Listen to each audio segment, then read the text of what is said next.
ពិធីពិសោធន៍អំបិលធម្មជាតិរបស់ខ្មែរខ្ញុំធ្វើតាមអ្នកជំនាញធ្វើផ្អកធ្វើប្រហុកច្បាច់ទៅបាច់ឲ្យខ្លាំងបាច់ឲ្យខ្លាំងរឹងមែនទៀនច្បាច់អត់បែកទេរឹងខ្លាំងជាងអំបិលគេដើម្បីឲ្យច្បាស់ 100%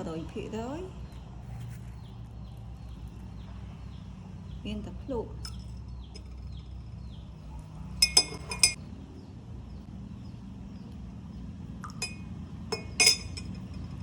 ប្រៃ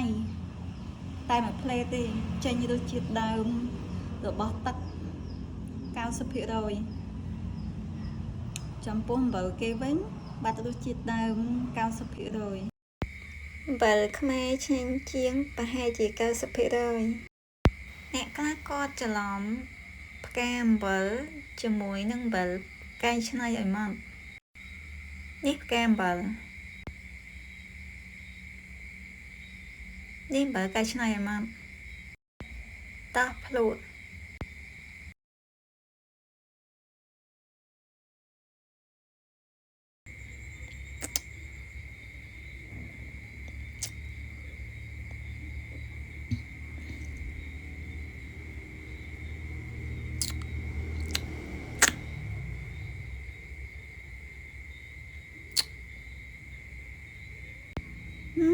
គុណភាពផ្កាអំបិលល្អ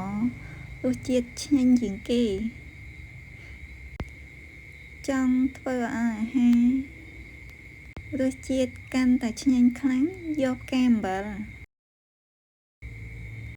ជួយតាមខ្ញុំផងពីវិធីពិសោធន៍ផ្សេងទៀត